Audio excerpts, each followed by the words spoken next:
한국당이 조국 법무장관 후보자 인사청문회를 모레 열기로 합의했습니다.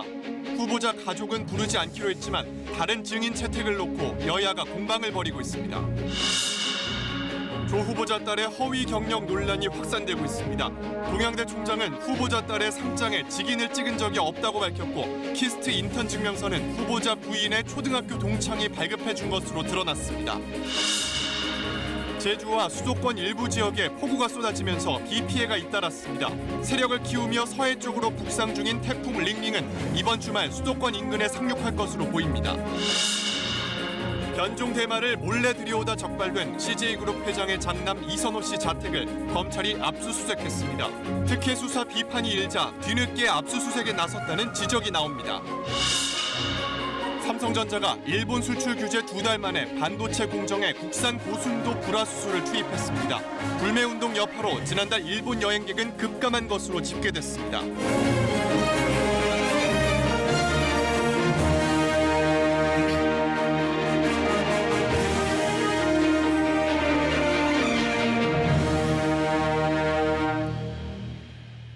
시청자 여러분 안녕하십니까? KBS 9시 뉴스를 시작하겠습니다.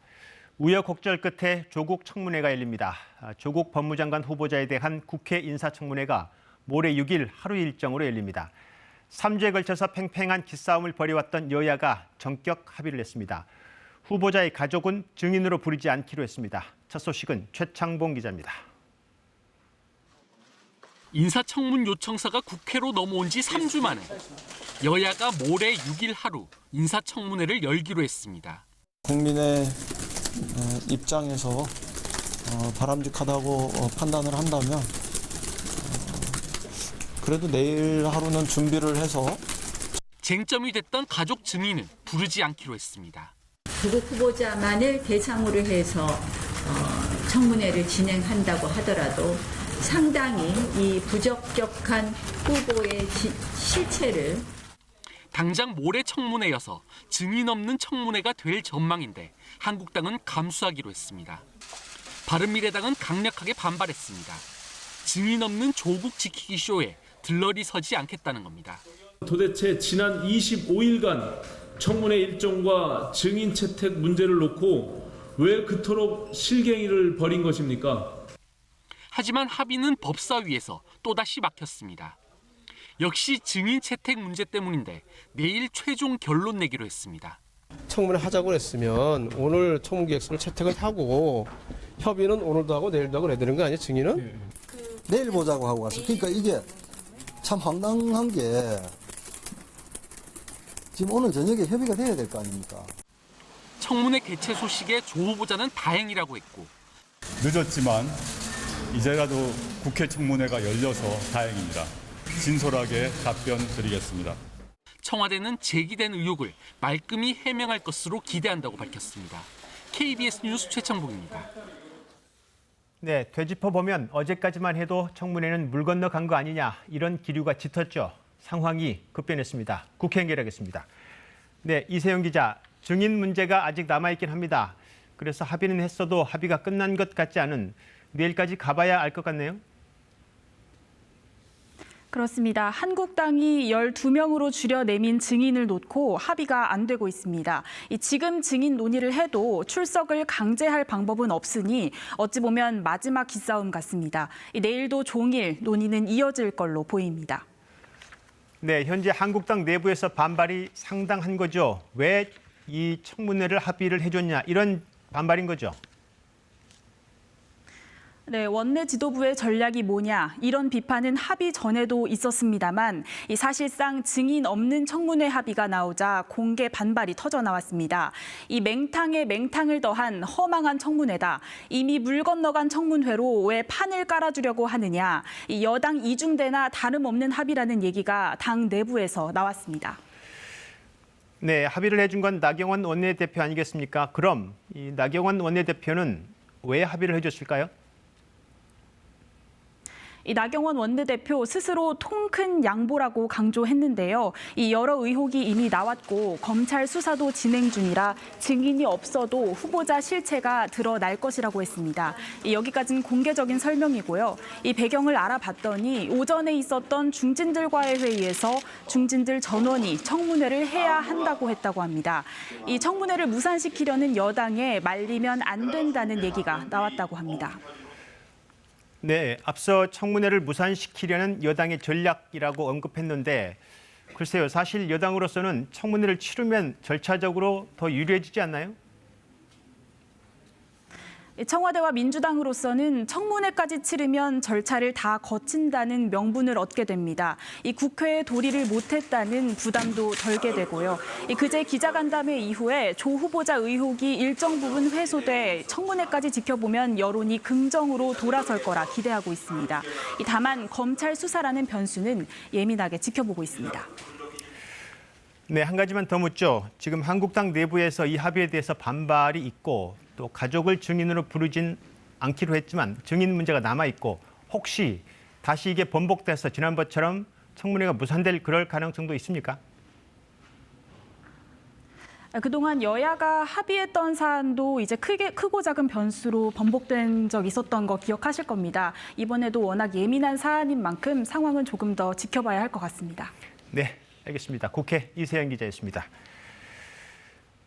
조 후보자 딸의 동양대 총장상 수상과 관련해서 제기된 의혹과 그에 대한 사실이 아직 확인되지 않고 있습니다. 동양대 총장은 상장에 직인을 찍은 적이 없다고 했고 상은 무효다 이렇게 말하고 있습니다. 반면 조 후보자는 딸이 실제로 활동을 했고 표창장을 받았다고 오늘 거듭 밝혔습니다. 한누리 기자입니다. 조국 법무부 장관 후보자의 부인 정경심 교수가 재직 중인 동양대학교의 영어영재센터. 조 후보자의 딸은 고려대 재학 도중 이곳에서 영어 지도 봉사활동을 한 공로로 총장 표창장을 받았다고 부산의전원 지원 서류에 기재했습니다. 당시 센터장은 어머니 정 씨. 그런데 정작 상을 줬다는 동양대 총장은 그런 사실이 없다고 말합니다. 학교에서 발급해 준 적 없습니다. 나는 전혀 모르고 내 결제 받은 서류도 없고 근거가 하나도 없습니다. 그럼 무효가 되는 거예요, 그게. 최 총장이 정 교수에게 물어보니 당시 센터 직원이 총장 직인이 찍힌 상을 만들어서 줬다고 말했다고 합니다. 정 교수 말에 의하면 그 직원이 만들어가 줬다는. 정 교수님이 그러면 동의하고 주도하신 거 이렇게 보면 되나요? 그렇겠지 뭐. 직원이 어떻게 그 상이 뭐 스펙 샀는데 필요한지 그런 거 전혀 모르는데 상 하나 줍시다 이럽니까? 총장 표창장에 명시된 영어영재센터 지도 활동을 했다는 부분도 의문이 생깁니다. 센터의 한 직원은 KBS에 조 씨가 일한 적이 없다고 말했습니다. 이거는 교육 프로그램인데 교육에 참여한 적이 없어요. 일한 바도 없고 총장상 받은 바 없어요. 영어 수업은 동양대 소속 교수가 하고 대학생들이 수업 준비를 돕는데 조 씨 같은 타 학교 학생은 온 적이 없다는 설명도 했습니다. 보조 역할을 한 거는 우리 학교 재학생인 근로장학생이 이제 그 수업 준비를 하고 보조 역할을 했어요. 조 후보자는 딸이 실제 봉사활동을 했고 상을 받았다고 재차 강조했습니다. 실제 활동을 했고 그에 대한 그 표창장을 받은 건 사실입니다. 하지만 주광덕 자유한국당 의원은 조 후보자 딸의 총장상 수상 이력이 없다는 동양대학교 답변 공문을 공개했습니다. KBS 뉴스 한누리입니다. 네, 그리고 어제도 보도했던 조 후보자 딸의 키스트 인턴 증명서는 공식으로 발급된 것이 아니고 어머니 정경심 교수와 친분이 있는 연구원이 임의로 발급해 준 것으로 드러났습니다. 앞서 동양대 총장상과 키스트 인턴 증명서 발급은 아직 조 후보자 본인의 직접 개입은 확인되진 않고 있지만 이게 지금 특혜 입학 논란을 부르고 있는 사안입니다. 이어서 정세배 기자의 보도입니다. 조 후보자의 딸은 2014년에 작성한 부산대 의전원 자기소개서에 한국과학기술연구원 키스트 인턴 이수 증명서를 첨부했습니다. 대학교 1학년이던 2010년 3주간 인턴으로 근무하며 영문 논문 자료 분석 등을 했다는 내용. 하지만 조 씨는 당시 실제로는 채 5일도 출석하지 않았고 이 때문에 키스트 측은 조 씨에게 인턴 이수증을 발급해주지 않았다고 설명했습니다. 발급한 기록 자체가 없고요. 일수를 나오지 않았기 때문에 이제 증명서 발급이 이제 안 되는 걸로 알고 있습니다. 기본적으로. 키스트 인턴 이수증은 담당 센터장이 결제를 하고 원장의 직인이 찍혀 발급됩니다. 하지만 담당 센터장은 결제를 한 적이 없다고 밝혔습니다. 키스트가 공식 발급한 적이 없다는 조 씨의 이수증은 담당 센터장이 아닌 인턴 생활을 소개해준 키스트 이모 소장을 통해 나온 것으로 알려졌습니다. 이 소장은 조 씨 어머니 정경심 씨의 초등학교 동창입니다. 자격도 없는 사람이 이수증을 내준 셈인데 실제 키스트 원장의 직인이 찍혀 있는지는 확인되지 않았습니다. 전달 시기도 의문입니다. 이 소장이 이수증을 전달한 건 인턴 기간에서 3년이 지난 2014년으로 알려졌습니다. 이 당시 조 씨는 서울대 의전원에 지원했다 탈락한 뒤 부산대 의전원 입학을 준비하고 있었습니다. 이에 대해 이 소장은 검찰이 조사 중인 상황이라며 말을 아꼈습니다. 지금 검찰에서 다 조사를 하고 있고요. 그 관련된 자료도 다 검찰에서 가져가서. 키스트 측은 또 조 씨가 인턴에 참여한 시기는 당초 알려진 2010년이 아니라 2011년이라며 자체 진상조사보다는 우선 검찰 수사를 지켜보겠다고 밝혔습니다. KBS 뉴스 정수배입니다. 네, 앞서 보신 내용과 관련해서 검찰이 지금 동양대 총장을 참고인으로 불러서 조사하고 있습니다. 서울중앙지검 연결하겠습니다. 최현정 기자, 동양대 총장을 불렀다고요? 수사 속도가 꽤 빠른 거죠? 네, 그렇습니다. 최성해 동양대 총장이 오늘 오후 참고인 신분으로 서울중앙지검에 소환돼 조사를 받고 있는 것으로 확인됐습니다. 앞서 리포트에서 보셨지만 최 총장은 KBS와의 전화통화에서 조 후보자 딸에게 총장상을 준 적이 없다고 밝혔는데요.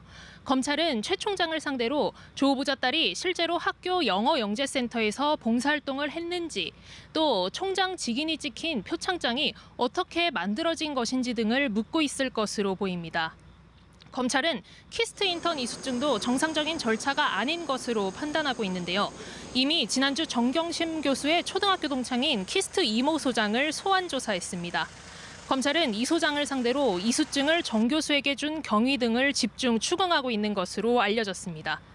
동양대 총장상과 키스트 인턴 이수증은 모두 부산대 의전원 입학 전형에 제출됐는데요.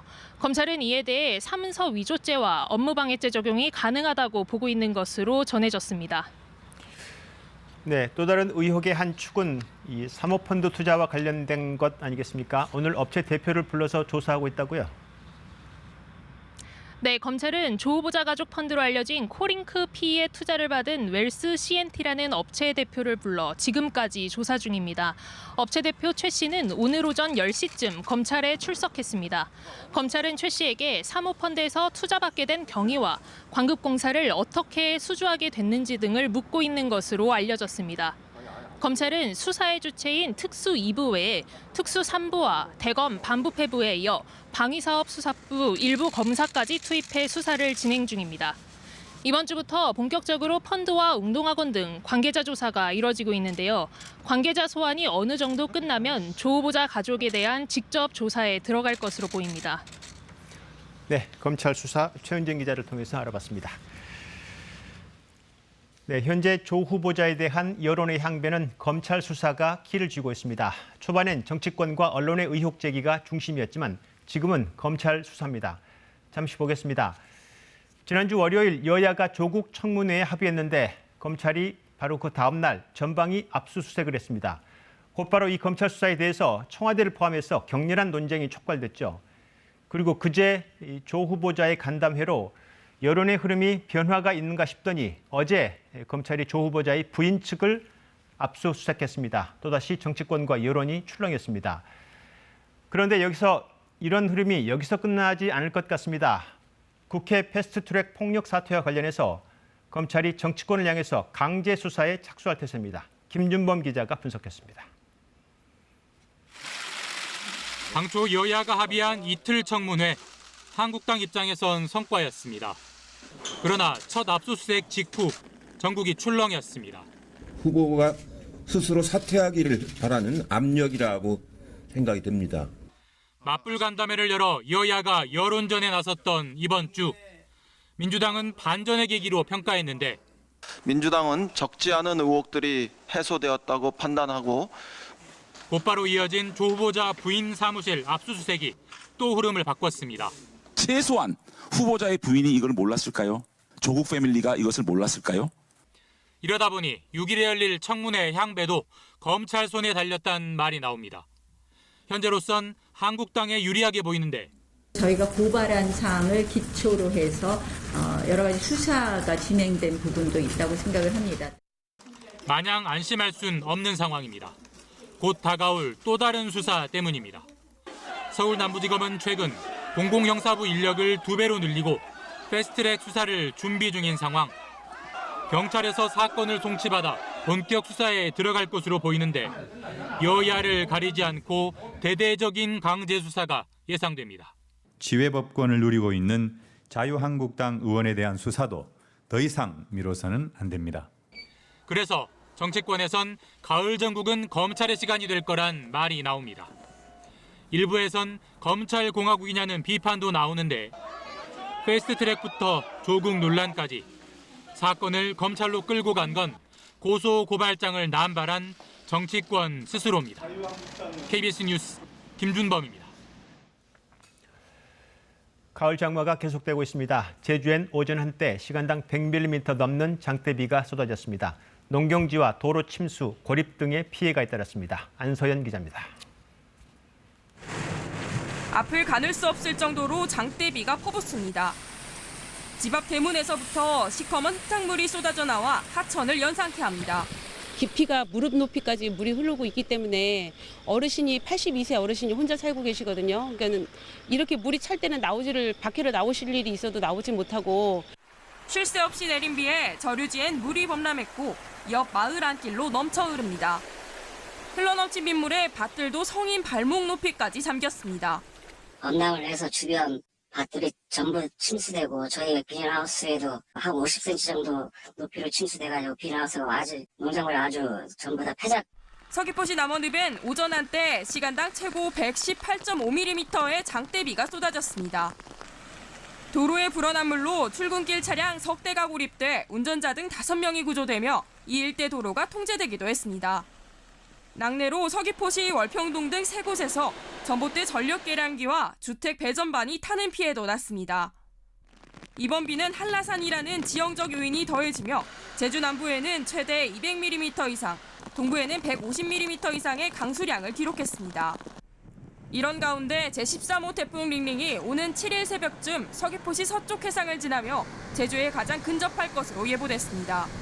6일 낮부터 7일 오전까지 순간 풍속이 시속 130km 이상으로 불며 강한 강수가 예상되니 피해가 없도록 유의해 주시기 바랍니다. 제주도는 재해 위험지구와 취약 지역에 대한 예찰을 강화하는 등 대책 마련에 나섰습니다. KBS 뉴스 안서연입니다. 네, 수도권에도 많은 비가 내렸습니다. 수도권 곳곳에 호우특보가 내려졌고 내일 새벽에 호우특보가 예정된 곳도 있어서 밤사이 피해가 우려되고 있습니다. 현장 연결하겠습니다. 네, 임명규 기자, 앞서 제주에서는 가을 장마로 피해가 잇따랐습니다. 지금 있는 곳이 용인의 하천변 같은데 비는 지금 그친 것 같네요? 네, 저는 지금 경기 용인 성복천에 나와 있습니다. 이곳 용인과 수원 등에는 낮 한때 비가 거세게 내리기도 했습니다. 하지만 밤이 되면서 지금은 소강 상태를 보이고 있습니다. 지금까지 내린 비의 양은 오산이 89mm, 평택과 용인이 83.5mm 등인데요. 이곳 용인 지역에는 시간당 60mm가 넘는 기습폭우가 내려 호우경보가 내려졌고 여주와 화성 등 6개 시군에는 호우주의보가 발효됐지만 지금은 모두 해제됐습니다. 하지만 경기 남부를 중심으로 내린 비는 오늘 밤과 내일 새벽 사이에 다시 내리면서 경기 북부 지역까지 확대될 것으로 보입니다. 이에 따라 안산과 광명을 비롯해 파주와 고양 등 일부 시군에는 내일 새벽을 기해 호우 예비특보가 내려졌습니다. 새벽부터는 국지적으로 시간당 30mm 내외의 강한 비가 내리는 곳도 있을 것으로 예상이 됩니다. 기상청은 모레 낮까지 비가 이어지겠다며 침수와 산사태, 축대 붕괴 등 비 피해가 없도록 각별히 주의해달라고 당부했습니다. 경기도는 재난안전대책본부를 가동해 비상근무에 들어갔습니다. 이번 비에 이어 태풍이 북상하고 있기 때문인데요. 일단 재난대책본부 대책부서를 중심으로 비상근무체제를 돌입한 상태입니다. 네, 임명규 기자 잘 들었습니다. 여기에 13호 태풍 링링이 북상하고 있습니다. 북상하면서 세력이 더 커졌고 서해 쪽 한반도, 경기 북부나 황해도에 상륙할 것으로 현재로서는 예측되고 있습니다. 심각한 인명피해, 물적 피해를 입힐 가능성이 크다. 이렇게 경고가 나오고 있습니다. 재난방송센터 연결하겠습니다. 네, 신방실 기자, 태풍은 지금 어디쯤 있나요? 네, 현재 위성 영상을 보면요. 가을 장마를 불러온 이 정체전선 아래에 거대한 구름대가 보입니다. 바로 태풍 링링이 타이완 동쪽 해상까지 올라온 건데요. 현재 중심에 시속 100km가 넘는 강풍을 동반한 중간 강도의 소형 태풍으로 발달을 했습니다. 태풍은 앞으로 이 뜨거운 바다를 지나면서 더욱 강해지겠고요. 토요일 새벽 제주 서쪽 바다로 진입을 하겠습니다. 이후 태풍은 서해상을 따라서 쭉 북상을 하면서 토요일 밤에 경기 북부나 황해도 부근에 상륙할 것으로 예상이 되고 있습니다. 네, 현재로서는 금요일과 토요일이 고비일 것 같습니다. 시간대별로 어느 지역에 어떻게 영향을 주게 될까요? 네, 태풍이 서해상으로 올라옴에 따라서 우리나라 전역이 태풍의 오른쪽인 위험 반원에 들게 됐습니다. 태풍은 금요일 오후 제주를 시작으로 금요일 밤에는 점차 남부지방에 강한 비바람을 몰고 오겠고요. 토요일 오전부터는 서해상을 따라 올라오기 때문에 중부지방이 최대 고비에 들겠습니다. 태풍의 이동 경로와 가까운 남해안과 서해안 지역에는 시속 160km 안팎의 매우 큰 피해를 불러올 수 있는 강풍이 예상이 되고요. 또 가을 장마로 이미 많은 비가 내린 제주와 남해안 지역, 추가로 최고 300mm 이상의 폭우가 예보가 됐습니다. 과거 비슷한 시기에 이렇게 서해상으로 북상했던 태풍을 찾아봤더니 2010년 곰파스 그리고 2000년 뿌라삐룬이 있었습니다. 모두 기록적인 강풍을 몰고 왔는데요. 특히 뿌라삐룬은 철탑이 휘어질 정도인 시속 210km의 강풍을 몰고 왔고 사망자가 28명에 달했습니다. 이번 태풍은 앞의 두 사례보다도 서해안에 더 가깝게 북상할 것으로 보여서 더 위력적일 것으로 예상이 되고 있습니다. 네, 여러 번 반복되긴 했지만 태풍 대비 요령 다시 한번 설명해 주시죠. 네, 기상청도 이번 태풍으로 이전보다 더 심각한 물적 인명피해 가능성이 크다고 거듭 강조를 하고 있습니다. 또 오늘 오전 이낙연 국무총리는 중앙재난상황실에서 태풍 점검회의를 긴급 주최를 했고요. 서울시 등 지자체도 비상근무태세에 들어갔습니다. 우선 고층 건물의 어떤 창문이나 노후 지붕 등 위험한 곳의 상태를 점검을 했고 폭염 대책으로 설치가 됐던 그늘막을 철거하도록 했습니다.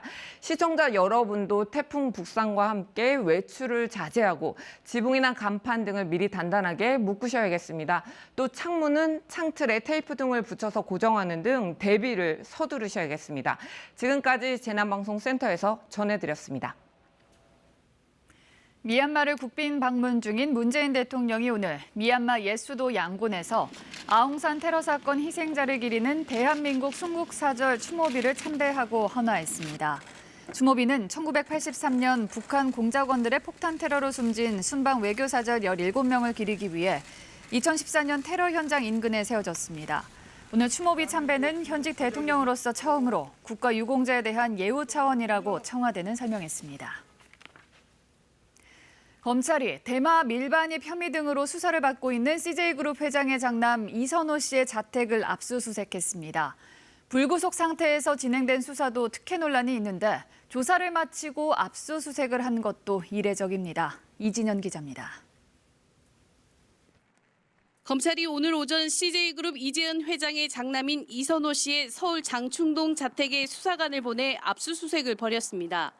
이 씨는 이재현 회장과 같은 빌라 건물에 거주하고 있는데 검찰은 집 내부에서 이 씨의 마약 밀반입 혐의를 입증하기 위한 각종 증거물을 확보한 것으로 전해졌습니다. 대략 한 8시에서 10시? 이쯤 한두 시간 정도인 것 같아요. 저희 통보를 미리 받거나 그럴 상황이 아니어가지고 전혀 예상 못했던 것 같은데? 검찰은 이 씨가 변종 대마를 몰래 국내로 들여오다 적발된 지난 1일 조사를 마친 뒤 곧바로 귀가시켰습니다. 통상적으로 마약 밀반입과 투약 등의 혐의를 받는 피의자는 구속하지만 이 씨는 신병을 확보하지 않고 집으로 돌려보냈습니다. 게다가 어제 2차 조사까지 마친 뒤에 오늘 자택 압수수색을 벌인 것도 기존의 수사 관행에 비춰볼 때 이례적입니다. 일각에서는 검찰이 CJ그룹 후계자에게 특혜를 줬다는 비판 여론이 일자 압수수색을 한 것 아니냐는 지적이 나오고 있습니다. 공항에서 바로 체포영장이나 구속영장을 청구하지 않고 돌려보냈다가 2번이나 조사를 한 이후에 압수수색을 나갔다는 것은 여론을 의식한 그런 수사가 아니냐, 이런 의혹을 받을 수가 있습니다. 한편 이 씨는 지난 1일 인천공항에서 적발될 당시 화물 가방에는 액상 대마를, 자신이 매는 배낭에는 젤리와 사탕용 대마를 수십 개를 넣고 입국한 것으로 알려졌습니다. KBS 뉴스 이진현입니다. 운영비 횡령과 학부모 성추행 혐의를 받고 있는 정종선 전 고교축구연맹 회장에 이어 그 아들이 관련된 비리 의혹도 터져나왔습니다. 학교에 정식 채용이 되지도 않았는데 8천만 원가량의 월급이 지급됐다는 겁니다. 김지숙 기자의 단독 보도입니다. 정종선 씨가 감독 생활을 해온 서울 언남고 축구부. 학부모들의 돈을 모아 만든 축구부 운영회비 통장입니다. 학부모들이 입금한 100만 원 남짓한 금액들 사이로 출금란에 250만 원이 정모 씨에게 지급된 내역이 보입니다. 경찰 수사를 받아온 정종선 감독의 아들입니다. 지난 3월 운영비 지출 내역엔 정 씨가 퇴직금까지 받았다고 적혀 있습니다. 그러나 정 씨는 학교가 정식 채용한 코치가 아닙니다. 얼굴 학교하고는 전혀 관계가 없고 학교가 모른다는 것은 중국구식으로 자기들끼리 했다는 거죠. 정 씨는 2015년부터 올해 3월 그만둘 때까지 모두 8천만 원가량을 받은 걸로 보입니다. 부모들 다들 황당했지만 정회장님 앞에 두니까 그냥 누구든 투표를 갈 수는 없었어요. 심지어 군복무 기간인 2015년과 16년에도 월급을 받아갔다고 합니다. 아들 정 씨는 다른 학교에서 사회복무요원으로 군 생활을 하면서도 꾸준히 월급을 받아왔다고 학부모들은 주장합니다. 다른 곳에서 월급을 받으려면 사회복무요원의 경우 사전에 겸직 허가를 받았어야 합니다. 실이 있는 것 같지는 제가 그 서류는 보지를 못했거든요. 오늘 정종선 전 감독은 법원에서 구속영장 실질 심사를 받았습니다. 성추행, 성폭행 전혀 사실이 아닌가요? 예. 학부모들이 거짓말한다 보시나요? 아직도 전부 다 부인하시나요? 정 전 감독은 아들이 축구부에서 아르바이트한 거라고 해명했습니다. 정 씨에 대한 구속 여부는 이르면 오늘 밤 결정됩니다. KBS 뉴스 김지숙입니다. 일본 정부가 후쿠시마 원전의 오염수 115만 톤을 바다에 자연 방류한다는 오염수 처리 방향을 주일 외교관들을 불러서 비공개로 설명했습니다. 비공개 자료를 KBS 도쿄 특파원이 입수해서 확인해봤더니 오염수를 자연 방류해도 영향은 적다. 다 그렇게 한다면서 근거 없는 낙관론으로 채워져 있었습니다. 해양 방류를 위해서 사전 정기 작업을 하는 것으로 보입니다. 도쿄 황현택 특파원이 취재했습니다. 한국을 포함해 20여 개국 주일 외교관들을 상대로 열린 후쿠시마 오염수 관련 설명회. 115만 톤이나 되는 막대한 양의 오염수를 어떻게 처리할지 아직 정해지지 않았다고 말합니다. 的な安全性に加え、風評の観点も含めた総合的な検討が行われています。 하지만 비공개로 바뀐 설명회에선 오염수 자연 배출의 안전성이 강조된 것으로 전해졌습니다. 외교관들에게 배포된 설명 자료. 방사성 물질을 100만 분의 1 수준으로 정화했지만 아직 기준치 이상의 삼중수소가 포함되어 있다고 위험성을 인정합니다. 그러면서도 삼중수소는 자연 생성돼 비나 수돗물, 대기 중에도 존재한다. 특히 베타 방사선은 공기 중에서 5mm밖에 나아가지 못해 종이 한 장으로 막을 수 있다고 했습니다. 전문가 의견을 물었습니다. 저희는 아니고 철판 하나 정도는 필요하죠. 두께가 1cm 정도 되는 과소평가를 한 거예요. 베타선에 대해서. 하지만 자료는 삼중수소는 생물에 영향이 적다고 결론 내린 뒤 국내외 발전소들도 바다와 대기에 배출하는 게 일반적이라고까지 했습니다. 자료를 본 전문가들은 과장과 낙관으로 채워진 주장일 뿐이라고 했습니다. 오염수 자연 방출을 위해 군불대기용 설명회를 진행했다는 의심이 커질 수밖에 없는 이유입니다. 도쿄에서 KBS 뉴스 황현택입니다. 일본이 수출 규제에 나섰던 반도체 3가지 품목의 국산화 작업이 예상보다 빠르게 성과를 내고 있습니다. 3가지 품목 가운데 가장 국산화가 어려웠던 고순도 불화수소의 국산 제품이 삼성전자 반도체 라인에 대체 투입된 것으로 확인됐습니다. 물론 아직 일부이긴 하지만 앞으로 국산 투입을 더 늘릴 계획이고 LG 디스플레이도 역시 국산이 투입되기 시작했습니다. 정현우 기자의 보도입니다. 일본에서 고순도 불화수소를 수입해 반도체 기업에 납품해온 업체입니다. 수출 규제 이후엔 중국 등에서 수입한 원료로 만든 대체품을 테스트해왔습니다. 그런데 이곳을 포함해 국내 업체들의 불화수소가 지난주부터 삼성전자 반도체 공정에 처음 투입된 것이 확인됐습니다. 삼성은 일부 공정에 우선 사용됐고 민감도가 낮은 공정부터 점차 국산 투입을 늘린다는 계획입니다. 최대 6달 걸릴 것이란 국산 대체가 규제 2달 만에 시작된 겁니다. SK 하이닉스도 곧 국산 불화수소를 투입할 예정이고 LG 디스플레이도 이미 일부 국산 불화수소를 쓰고 있습니다. 이에 맞춰 불화수소 국내 업체 2곳은 곧 공장을 증설하기로 하는 등 국산화 작업은 속도를 내고 있습니다. 다만 일본산 최종 대체까지는 시간이 더 걸릴 것으로 보입니다. 기존 공정이 일본산에 최적화돼 있고 일본산이 더 싸다는 점도 어려운 부분입니다. 일본산 제품을 이제 100% 대체를 한다라기보다는 처음에는 그 예전 공정의 일부 이제 사용이 될 것 같고요. 향후에 이제 점차적으로 그 제품의 이제 품질이 인정을 받고 나서 이제 최신 공정에도 투입이 될 수 있죠. 한편 일본은 우리 정부의 백색 국가 제외 추진에 대해 보복 조치라는 의견서를 냈습니다. 그러나 우리 정부는 국제 공조가 어려운 나라를 대상으로 수출 관리를 강화한 것뿐이라고 일축했습니다. KBS 뉴스 정연우입니다.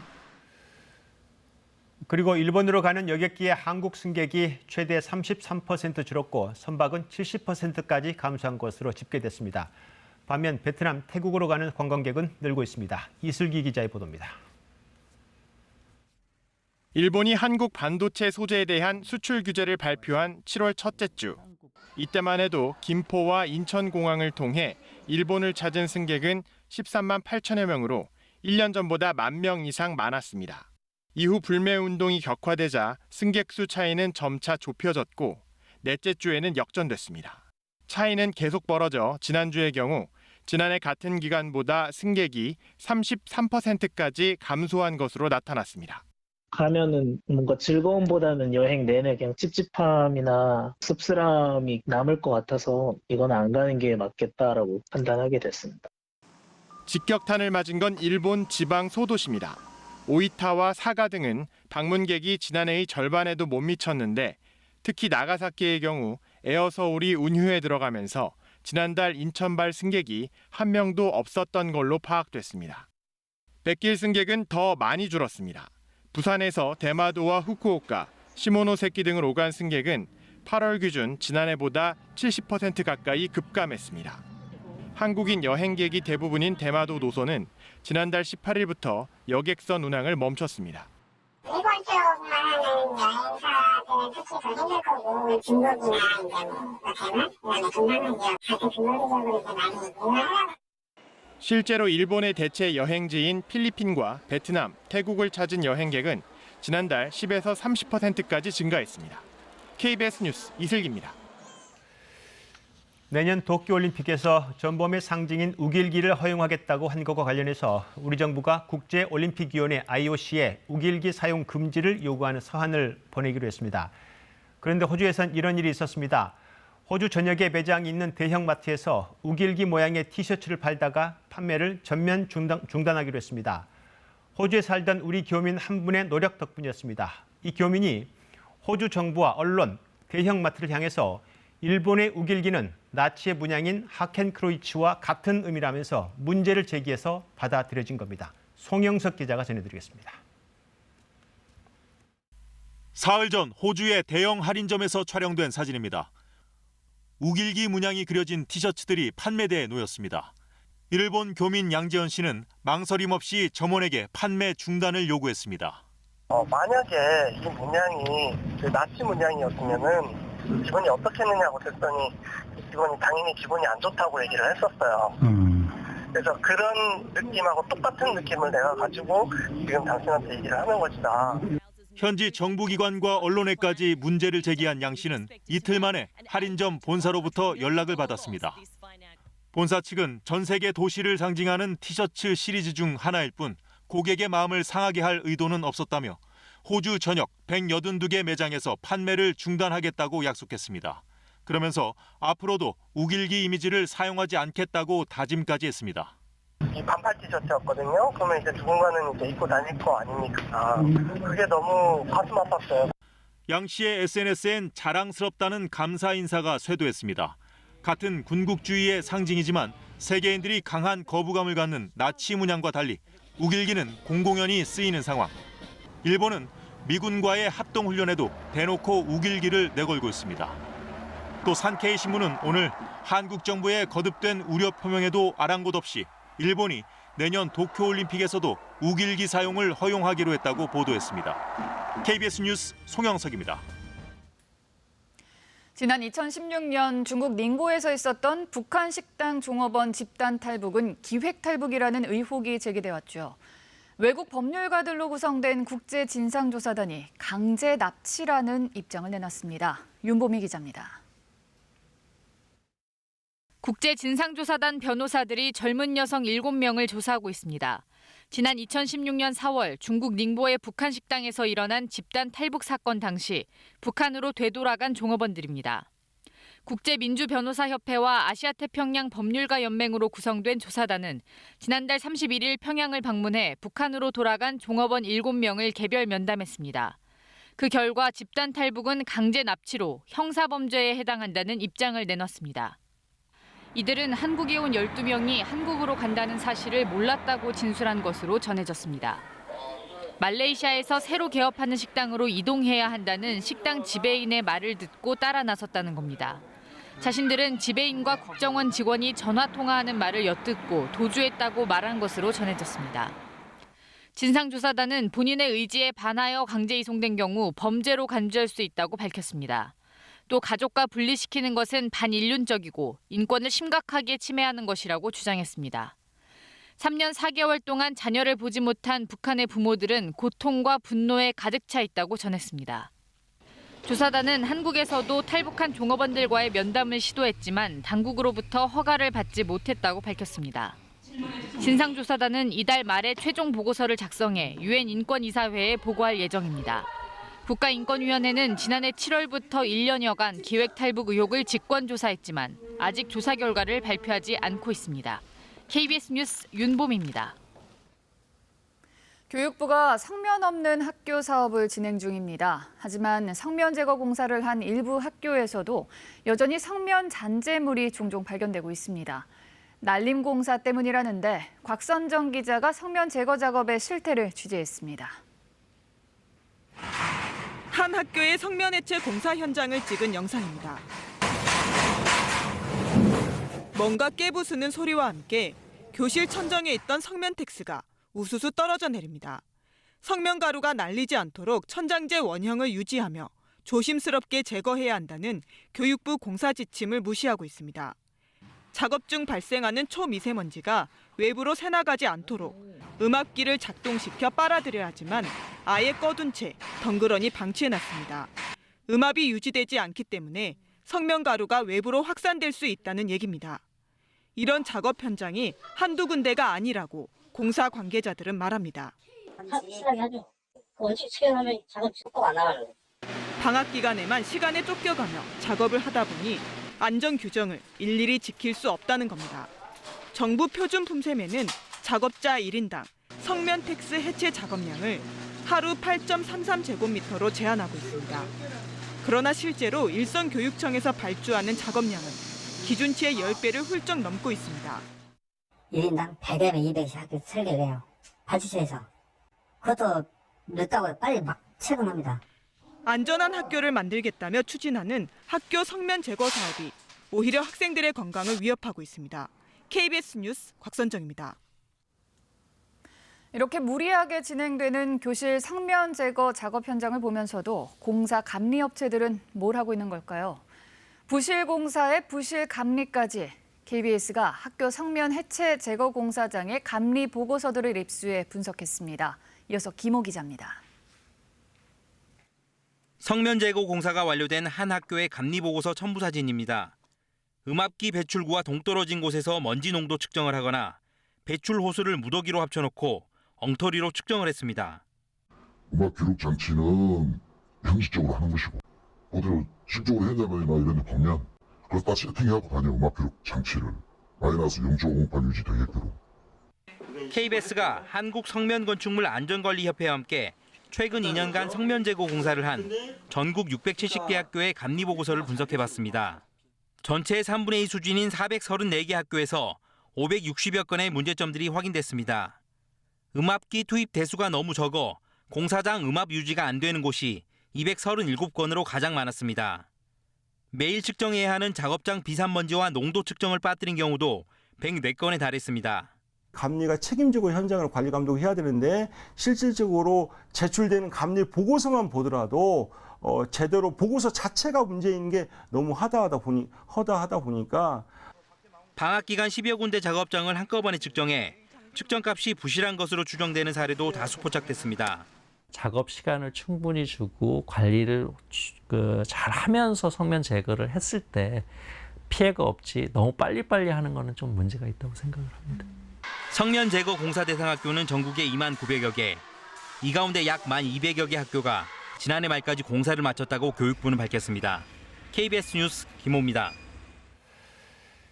대입 제도의 불공정성과 특혜 문제를 해소하기 위해서 교육부가 본격 논의에 착수했습니다. 일단 불공정 논란의 핵심인 학생부 종합 전형을 개선하는 데 초점이 맞춰지고 있습니다. 그러나 더 큰 문제, 근본적 문제인 대학 서열화와 이 서열화에 따른 일자리 차별 등을 깊게 들여다봐야 한다는 지적들이 많습니다. 박예원 기자의 보도입니다. 비공개 회의를 마친 유은혜 교육부 장관은 학생부 종합전형 개선에 초점을 맞출 뜻을 밝혔습니다. 학종의 투명성과 공정성을 높일 방안을 최우선으로 마련하겠다고 말했습니다. 정시 확대는 해법이 아니라고 했습니다. 지금 불신을 받고 있는 이 불공정성의 문제, 또 특권의 문제, 사회적 격차의 문제, 이런 문제를 해결할 수 있다고 생각하지 않습니다.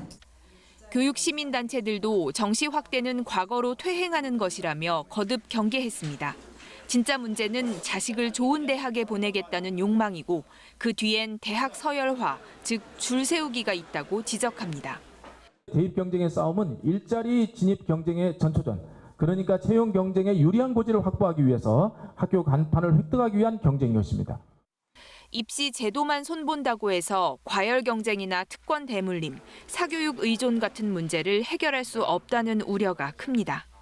대학도 좋은 데 가고 4년 장학금 받고 잘 하더라도 자격증 따고 스펙 쌓고 뭐 그래야 되니까 언제쯤 행복해질까? 그게 물음표인 거예요. 상위권 대학들의 진학 중심의 어떤 교수 학습이 많이 이루어지는 측면이 있어서 이에 대한 보완은 솔직히 국가적인 차원에서 좀 해줬으면 좋겠습니다.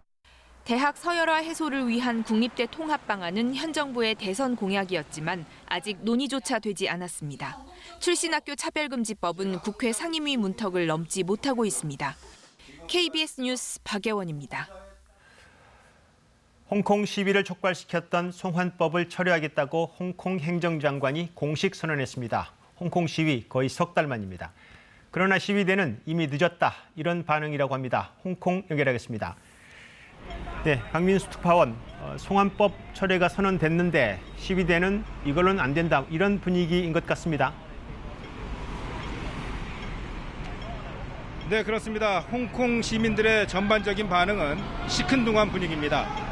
송환법 철폐가 사실 시위대의 첫 번째 요구사항이긴 했습니다만 시위대는 이제 너무 늦었다, 또 이걸로는 이제는 안 되겠다라는 분위기가 지배적입니다.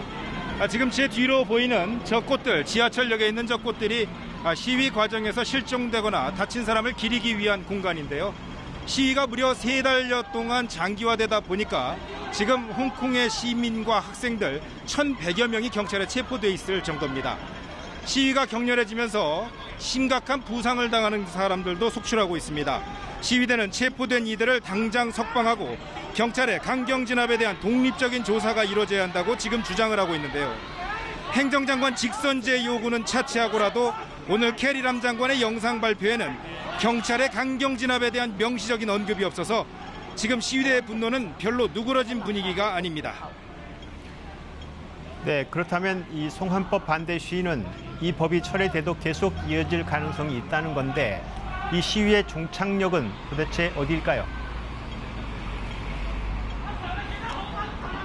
네, 끝날 때까지 끝난 게 아니다라는 표현이 지금 이 홍콩의 상황을 잘 대변해 주는 것 같습니다. 홍콩 주말 시위가 지금 대규모로 예정돼 있었는데요. 조금 전 발표에 따르면 홍콩 시민들은 이번 주말 대규모 시위를 강행하기로 결정을 했습니다. 시위대는 오히려 홍콩 정부와 경찰이 송환법 철회를 명분으로 더 강력한 시위대 해산을 시도하는 것을 우려하고 있습니다.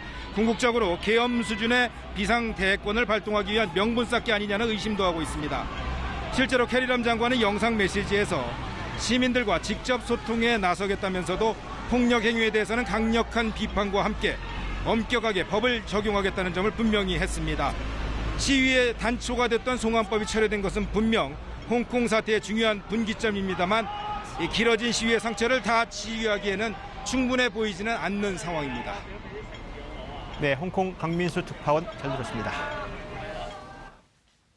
정부가 하반기 경제정책을 내놓은 지 불과 2달 만에 추가 대책을 발표했습니다. 추경과 기금, 공공기관까지 총동원해 시중에 돈을 풀고 소비 활성화 방안도 내놨습니다. 오수호 기자입니다. 올해 들어 미중 무역 갈등에 반도체 불안까지 겹치면서 정부가 재정으로 경기를 떠받쳤죠. 재정을 최대한 당겨 써서 불씨를 지펴보려고 한 겁니다. 그런데 무역 갈등이 잦아들기는커녕 일본 수출 규제에 홍콩 시위까지 악재가 더 늘었습니다. 수출은 벌써 9달째 감소세이고 투자도 계속 저조해서 민간 부분이 살아날 기미가 영 보이지 않습니다. 이미 7월까지 전체 예산의 70% 넘게 써버려서 남은 돈도 얼마 없습니다. 돈이 더 필요한 상황이고 그래서 어떤 돈을 어떻게 쓸지를 밝힌 게 이번 대책의 핵심입니다. 당장 떠오르는 건 지난달 통과된 추경이죠. 이달까지 4분의 3인 4조 3천억 원가량을 집행할 계획입니다. 여기에 더해서 동원할 수 있는 돈이 기금인데 운용 계획을 바꿔서 1조 6천억 원을 하반기에 투입합니다. 마지막으로 공공기관이 있죠. 내년에 할 투자 가운데 1조 원은 올해 안에 하도록 유도할 계획입니다. 민간의 투자와 소비를 촉진하기 위한 대책도 내놨습니다. 대형 사업을 벌일 수 있게 도와주고 고속버스 정기권을 판매하는 등 다양한 방안이 담겼습니다. 그런데 박물관 입장료 소득공제처럼 이미 시행하고 있는 것도 있어서 규모나 기한만 늘린 것도 많아서 효과가 얼마나 있을지는 미지수입니다. 정부는 어쨌든 마른 수건을 짜는 심정으로 내놓을 건 다 내놨다 이런 입장입니다. 그래서 이런 정부 대책에 맞춰서 올해 안에 기준금리를 한 번 더 내려야 하지 않느냐 이런 목소리가 나옵니다. KBS 뉴스 오수호입니다.